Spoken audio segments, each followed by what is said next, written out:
I just spent most of the day hunting down all of the chess openings that were named after animals, and believe it or not, there are over 40. But today I'm going to show you 18 of the ones that, in my opinion, have the weirdest names. And to make this video a little more interesting, I'm going to be ranking each of these openings as either bad, acceptable, or good. So if they're bad, it means it's really terrible and you should probably never play it. If they're acceptable, it means that if you like the type of position that it gets into, you can get by playing it. And if it's good, it means it's actually quite competitive and I would be comfortable playing it in an over-the-board, longer time control game. So if you're ready to have some fun and also learn a thing or two, let's get started. Now, as we go through these openings, I'm going to be turning on the Lichess database and putting it right here so you can see that these openings do exist and I'm not just making this stuff up. We're also going to be taking a look at the win percentages of these openings, as well as what Stockfish says the evaluation of the position is.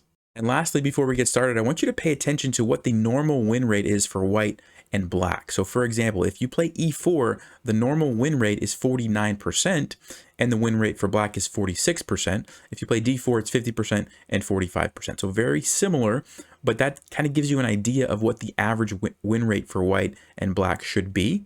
And you can use that as a baseline to compare it against when we see some of these other openings. So if black has a win rate above 46%, it's pretty good. If white has a win rate above 49%, then it's pretty good for white. Having said that, let's get started. All right, so the first opening on our list is the Kangaroo Defense. So it's an opening that black can play against d4. So d4, e6, c4, and now you play the immediate bishop to b4 check. Kangaroo Defense. Now this is actually very similar to the Bogo Indian, which if we back up a move, you would play knight f6, and after white plays knight f3, you would play bishop to b4 check right away. So what's the point behind this Kangaroo Defense? Well, it's not really a great check because white can very easily play knight to d2. And the problem now for black is that white's going to play a3 next, kick this bishop away, and most likely we're going to have to either give it up for the knight or waste a move going back here. And if we go to like a5, our bishop's probably going to get trapped, right? So for example, let's say we play knight f6, a3. We can't go here or we get trapped like this, which is obviously not what we want. If we go back here, we kind of wasted a move going out there, and now it just got kicked away. And then, of course, if we give up the bishop, well, now we're playing down the bishop pair, and I don't really think that that's awesome for black. Now, it's not terrible, so I'm going to give this a rating of acceptable. If you like the surprise value of playing bishop b4 check right away, maybe there could be some merit to the Kangaroo Defense, but it's just going to get acceptable. All right, the next opening on the list, the Scorpion Horus Gambit. So this is an opening that you can play against the Caro-Kann. So after c6, you would play knight to c3, and after d5, you'd play the move d3, which looks a little bit weird. And the point is that after black captures, you're going to play bishop to g5. So here we go, Scorpion Horus Gambit. First of all, the evaluation from Stockfish is minus 0.6. But we can see that the win rate is actually 51%, which is not bad. If you remember, most of the time white was between 49 and 50%. So 51% is not bad at all. Now, it's not been played a lot. There's not a lot of games, but it definitely has some surprise value. And the point here is that if black takes here, you're going to take with the bishop, and you have now 3 pieces out, and black has none. And you also have the idea of playing queen e2, castling queenside, lining up the rook on the queen, and it's very, very tricky for black to play this correctly. So even though Stockfish says black has an advantage, practically speaking, I think white has very good chances. And I'm going to give this a good, because I would actually feel comfortable playing this over the board in a tournament game. So this gets a rating of good. Okay, next up we have an opening that black can play, which is known as the Fried Fox Defense. And I'm not making this stuff up.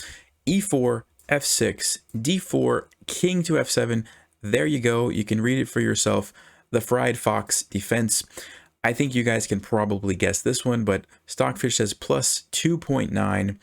It only has a 40% win rate, which seems very high, to be honest with you. Not a good opening. Of course, it's going to get a bad rating. There's not much to say here. You can't castle. You're not developing your pieces. You're putting your king on a more precarious place. The only types of people who should play this are the ones who like to play Bong Cloud and related openings. All right, it gets a bad. Okay, next on the list, we have the Chameleon variation. It's an opening you can play as white against the Sicilian. So e4, c5, knight c3, knight c6, and now knight g to e2 is the chameleon variation. Now, first of all, Stockfish says plus 0.3, so it's still better for white, which is good. It has a 52% win rate, which is actually quite nice. And the idea here is that it's pretty flexible on what you're going to do next. A lot of times you will do something along the lines of fianchettoing the bishop over here like this, maybe playing castles and then d3, and you can strike with f4 and get some pressure going on the king side like that. You can also just keep developing, bring this bishop somewhere, put the queen on d2, and it's a very solid setup. I'm going to give this a good rating. I don't see any problems with this. It's not mainline, and so you also get some surprise value. Your opponent probably wouldn't have studied something like this too much, and so I'm going to give it a good rating. Okay, next on the list is the Lobster Gambit. This is a gambit you can play as a white, and it goes e4, e5, knight f3, f5, which is the Latvian gambit, by the way, one of my favorites as black. And now white plays the move g4, the Lobster Gambit. Now, you can probably tell just by looking at it, this is not a great move. You're opening up your king side. You're giving away a pawn for really not much of a reason. Stockfish says minus 2.3 for black. And you can see the win rate for white here is 41%, not very good. I guess you could say if there's any idea behind it, it's that if black takes here, you can take with your knight. You do have some pressure on this pawn, which I guess is something, but realistically, if black just takes here, you can take here, but then queen e7, you're in a bad position. You have to run the knight over here. It's going to get kicked around. This is not what you want to do. d4, look at what's happening here. I can't recommend this. It's going to get a bad. All right, next up is the double duck formation. This is f4, f5, d4, and d5. Now, why would anyone ever play this?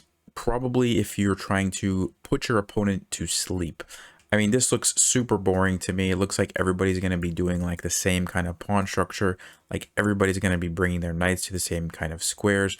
The only reason I would play this, like I said, is if I was trying to bore my opponent to death, or try to get a draw because nobody can make any moves because all the pawns are just blocking up the position. But yeah, realistically, I mean, it's pretty even. Plus 0.2 advantage for white, 49% win rate for white, 43% win rate for black. Pretty equal stuff. I'm going to give it an acceptable rating. If you want to play this way, you can. It's pretty even. Brush up on your Stonewall Dutch formation ideas and plans, but personally, I think it's pretty boring. All right, next up is the Gibbon Gambit. So this is out of the Grunfeld. So d4, knight f6, c4, g6, knight c3. d5 is where black enters into the Grunfeld. And now the Gibbon Gambit is g4. Now this is a crazy move because if you'll notice, there are actually two black pieces that can capture it. Now, first of all, it's minus 0.9 for black, and white's win rate is actually 50%, which is not bad. So the first point is that if black takes it with the knight, well, then the knight's no longer defending on d5, and you can capture this with your pawn, and it's kind of a weird position already. Of course, they can also take with the bishop, but now you have the idea of queen to b3, and you're attacking here, as well as, again, threatening to take on d5. So after something like captures, knight b to d7, I don't know what's going on in this position. It's already getting pretty weird. White has ideas of knight b5. Of course, black can defend. Black has a lead in development. White can play moves like bishop g2. It's pretty crazy. I don't really know what's going on. Definitely some surprise value. I think, the other option for black is that they just ignore this pawn, right? And maybe just capture here, in which case you can play g5. And after something like knight d5, we might get e4, takes. It's an interesting position. I'm not sure what's going on with this pawn. It's kind of cramping black's position, but at the same time, it's creating some weaknesses on white's king side. It's interesting, if nothing else. I'm going to give it an acceptable. I think that this is playable. I don't think it's necessarily the greatest, but it does have some surprise value. And so we're going to rate the Gibbon Gambit as acceptable. Right, next on the list, we have the Dodo variation. This is with white. You play it out of the King's Gambit accepted. So e4, e5, f4. This is the King's Gambit. And if black accepts it, you now can play the Dodo variation with queen to g4. Of course, you probably will guess that this is not a great idea, and that's exactly what I'm going to say. It's lining up with the bishop, so black can gain a tempo with d5. I guess you could say that after knight f6, white's in an okay position after taking here with the queen, but it's still pretty weird. I don't really know why you're doing this with your queen instead of using your other pieces. Stockfish says minus 1.5. You can see the 47% win rate isn't as bad as I would have expected, but I'm going to give it a bad. I don't want to encourage you guys to be bringing out your queen to squares that can easily get attacked by your opponent's pieces. It just doesn't make sense to me, so I'm going to give it a bad rating. All right, next up we have the tortoise opening, e4, e5, and bishop to d3. Now, first of all, it's Stockfish says minus 0.2, so a little bit better for black. Win rate is 44%, which if you remember is pretty low for a white opening. And I guess you could say that this opening does have a point. A lot of times white will want to play c3 and tuck the bishop back here on c2, use the c3 pawn to play d4, and you have this bishop ready to go along this diagonal. So it does have an idea, but it slows down your development temporarily because you can't play d4, which means you can't use this bishop. And it's generally not a good idea to block your center pawns with a bishop like this. Now, it does have a little bit of surprise value. If black doesn't know what to do, you might catch them off guard. But if they are smart, they're going to play a quick d5. And if they play a quick d5, so for example, let's just say knight f6, you go for your plan of c3, and now they strike with d5. This is really good for black because normally you could harass the queen, and in this case, you can't. And this just gives black a very nice position, and white's actually already in trouble here because of the double attack on these pieces. So I really don't want to recommend this opening because it's not a good habit to bring your bishop in front of these central pawns like I mentioned, so I'm going to give it a rating of bad.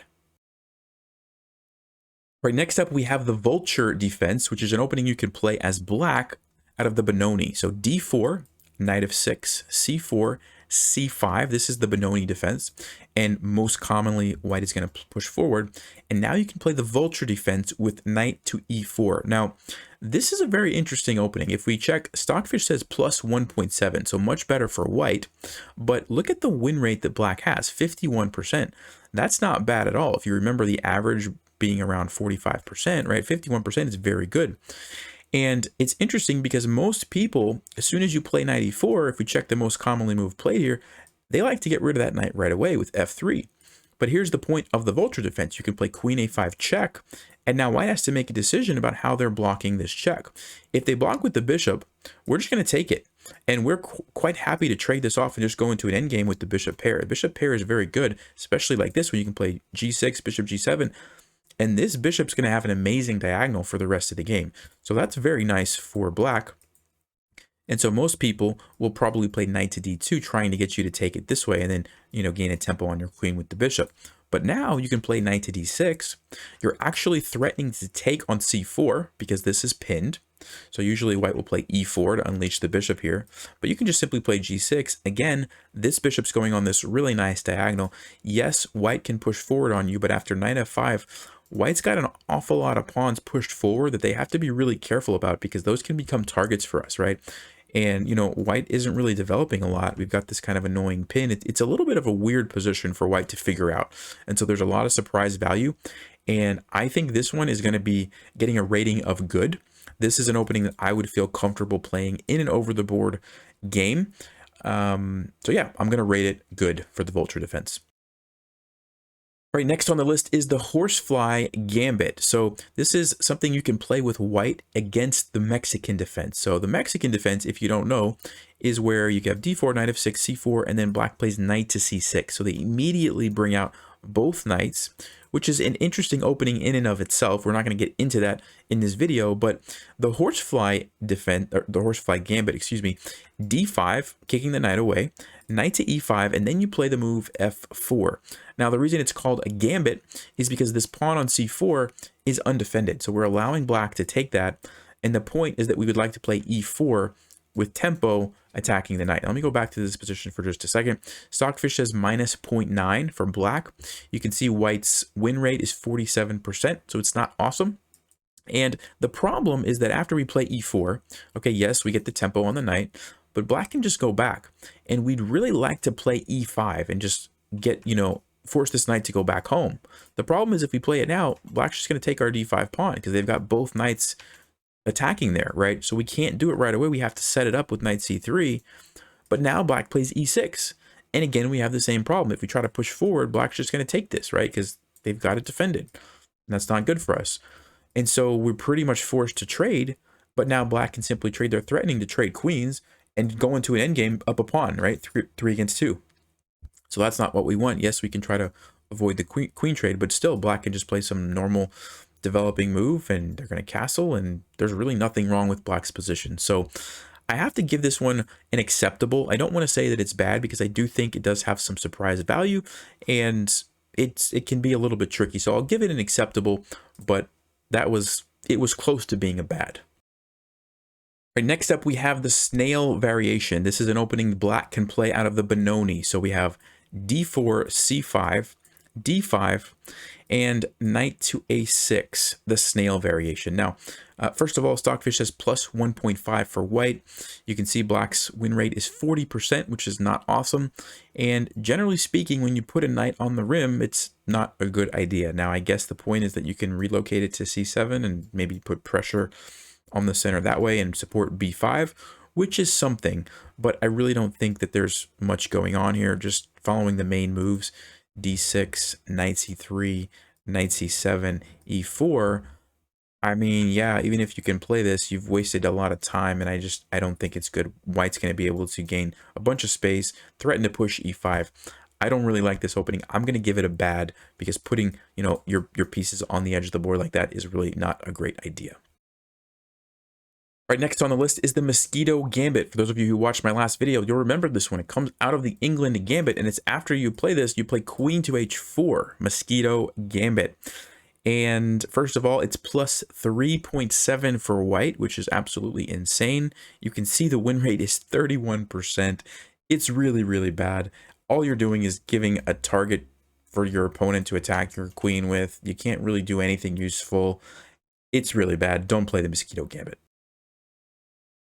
Okay, next on the list is the Porcupine variation. Now this one is pretty funny. It comes out of the English, and it's after the English, if black plays f5, you strike back with this Hickman Gambit, e4, takes knight c3, attacking the pawn, knight f6 defending, and now is when you can play the Porcupine, which is g4. Now, first of all, it's minus 0.7 according to Stockfish.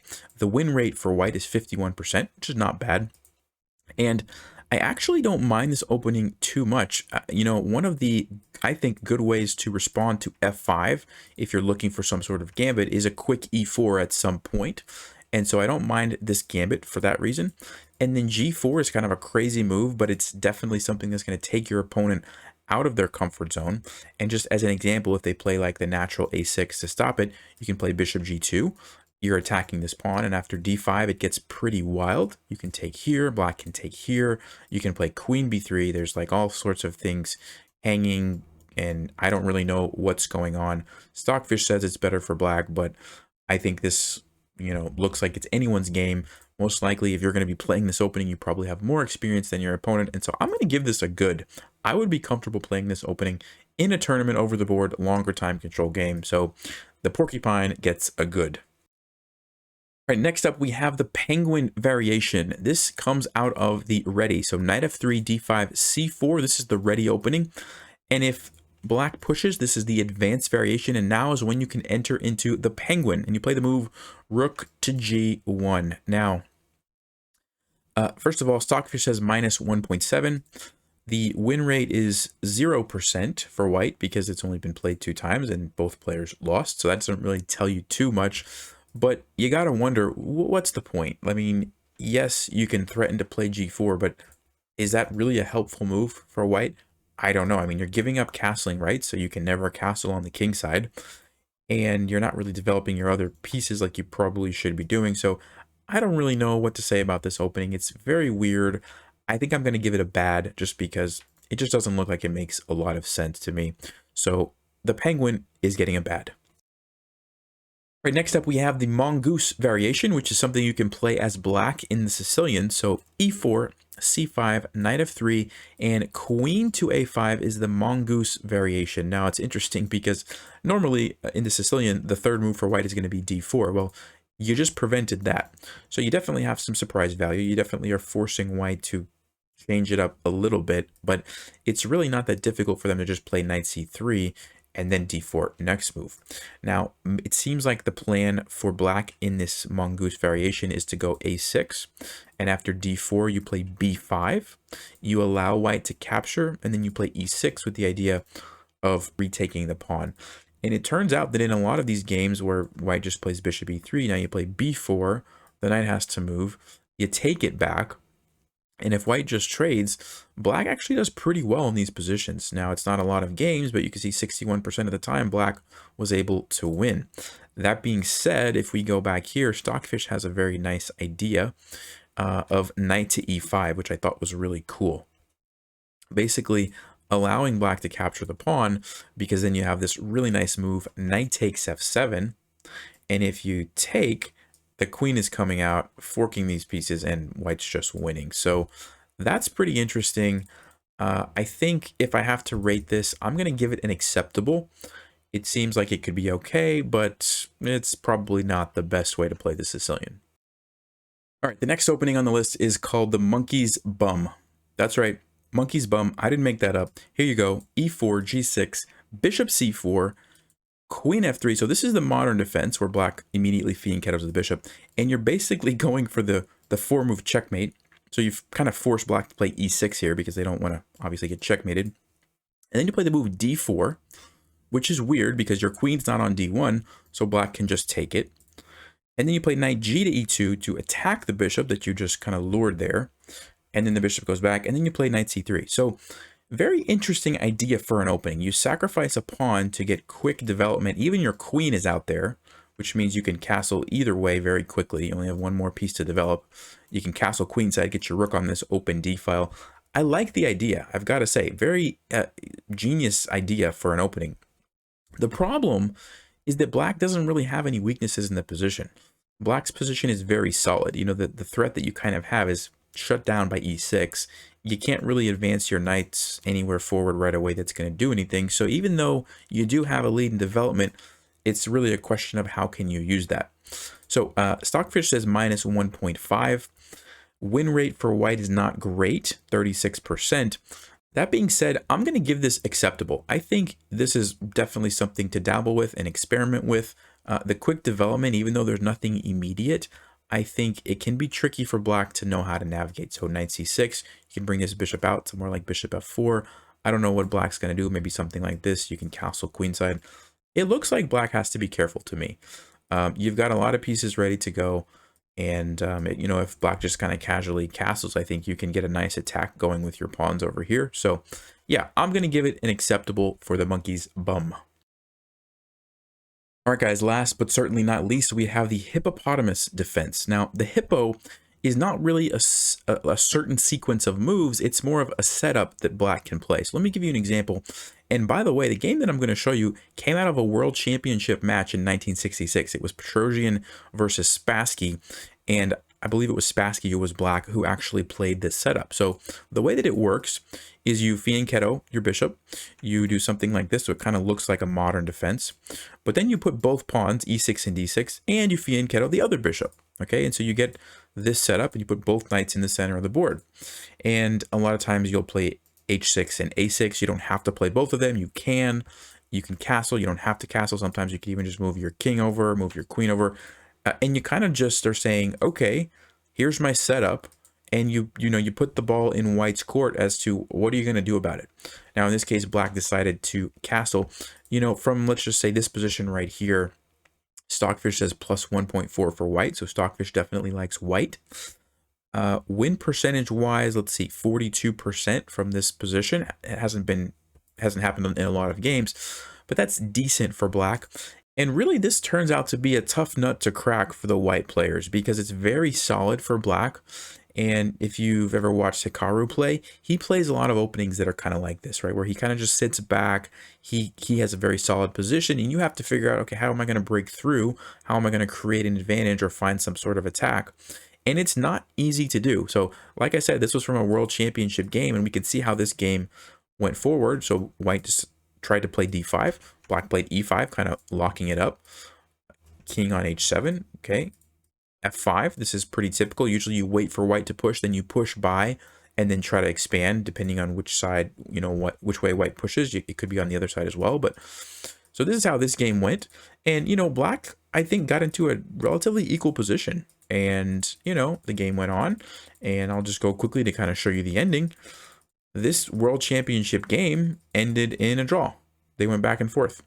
And so I don't know what that tells you about this opening. I'm going to say that it's good because I would feel comfortable playing an opening like this in an over-the-board tournament with a longer time control. Now, I haven't studied it much, but if I had studied it, I think it's actually quite playable. So the hippo gets a good for me. All right, guys, I hope you enjoyed that, and be on the lookout for the next video, part 2 in these animal openings, where I'm going to be going over the best traps that come out of openings named after animals. And I'm going to be showing you several new animal openings, if I can call them that, where there's some really clever traps. That's going to be coming very soon, so stay on the lookout. As always, stay sharp, play smart, and take care.